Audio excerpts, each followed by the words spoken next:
Muy buenos días, gracias por el favor de sintonizar la revista en este momento tan precioso de la mañana. Y así es, como decía Ingrid Cruz, vamos a hablar de las elecciones más reñidas de Latinoamérica. No solamente en República Dominicana se está viviendo una historia totalmente caótica, sino que en otras partes del mundo y de la región ya los ciudadanos pues pasaron por este trago amargo. Y fíjense que la política siempre ha sido un tema bastante polémico, pues cada quien hace su propio juicio de acuerdo a los intereses que defiende, partido o candidato que prefiera que lo gobierne.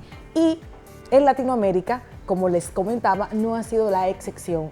México, por ejemplo, tuvo un enfrentamiento o digamos unas elecciones bastante reñidas en lo que fue el 2006. El 2 de julio del 2006 México tuvo las elecciones generales donde se eligió el presidente de la República, 128 senadores, 500 diputados federales.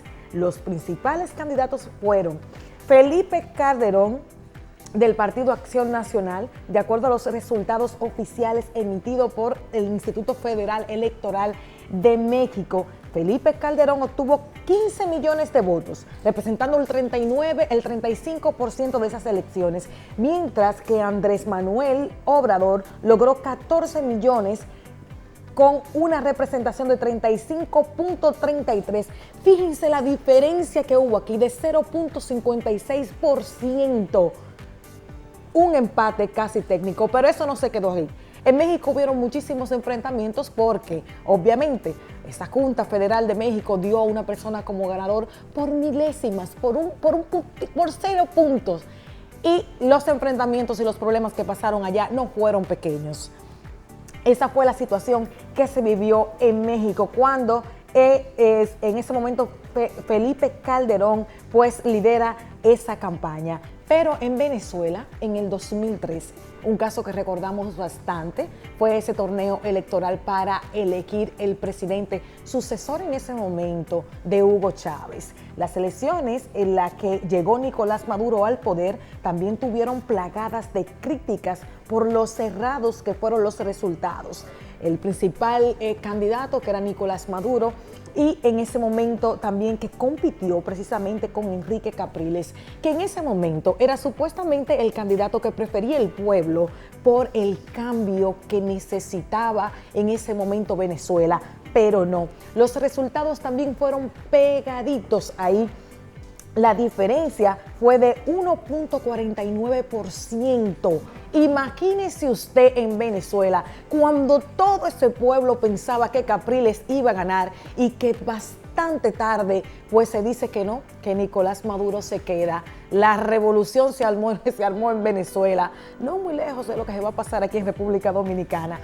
Entonces, eso pasó en ese momento en Venezuela en el 2013, pero más adelante en Perú tenemos unas elecciones también bastante reñidas, que es en el 2016 recientemente, cuando Keiko Fujimori, la hija del, se llama el dictador, el señor Fujimori, que quien salió mal parado de Perú, pues esta joven de 40 años, digamos, se postula con 3 candidatos también que tienen bastante trascendencia allá en Perú. Se van al torneo electoral, pero Keiko Fujimori coge la delantera. Sin embargo, en votos, porque no alcanzó el 50+1, queda pegadito con un candidato, con el señor Pedro Pablo, y se tienen que ir a una segunda vuelta. Pero una segunda vuelta, señores, cargada de críticas, de insultos, de improperios, de disgustos por una sociedad que quería un candidato,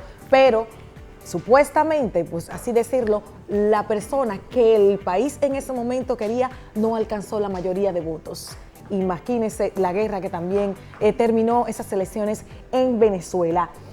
En Argentina, también en el 2015, poco antes del tema de Perú, también tuvieron sus enfrentamientos por el tema electoral. Allí, Mauricio Macri fue el candidato de la coalición opositora Cambiemos, en una campaña que fue creciendo y aspiraba a dar un giro en Argentina tras 12 años del kirchnerismo. Allí la intención era que el kirchnerismo tenía que caer y por eso se suponía que Macri era el candidato que iba a liderar y que fácil iba a ganar las elecciones. Sin embargo, en ese momento competía con el señor Daniel Scioli, un exministro, y Sergio Massa, avanzando a la segunda vuelta con el abanderado del kirchnerismo. Uno del kirchnerismo y uno que es quien, según en ese momento el pueblo quería, que era al actual presidente Macri.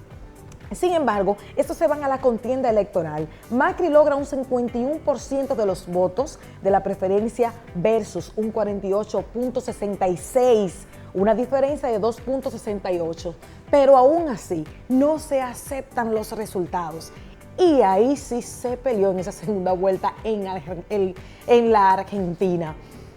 Es decir, los torneos electorales, todos por su mayoría y naturaleza, traen sus consecuencias cuando un partido o una coalición o candidato que se pondera que es preferencial no llega o no gana o sorprende, como en este caso el señor Macri sorprendió al kirchnerismo, que tuvo que bajar del poder, trae sus conflictos. Precisamente lo que pasa aquí en República Dominicana, lo que estamos viviendo, pareciera que aquí en República Dominicana estamos viviendo un déjà vu, porque se parece mucho a la historia del 1996, cuando el doctor Joaquín Balaguer compite con Peña Gómez, o Peña Gómez compite con Joaquín Balaguer, quien en ese momento era un líder que la mayoría prefería. Sin embargo, no tuvo nunca la presidencia, porque ahí se fueron a una segunda vuelta, llega el 2+2, Balaguer no lo acepta y le saca el delfín de ese momento, que fue el doctor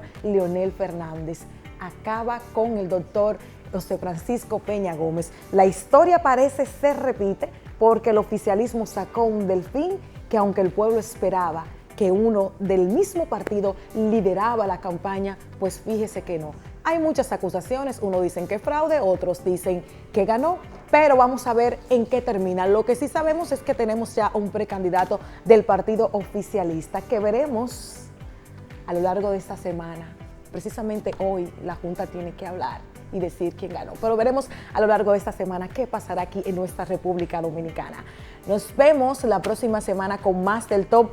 El estudio está cargado, todo el mundo está esperando. Sigue Resumen Matinal, la revista.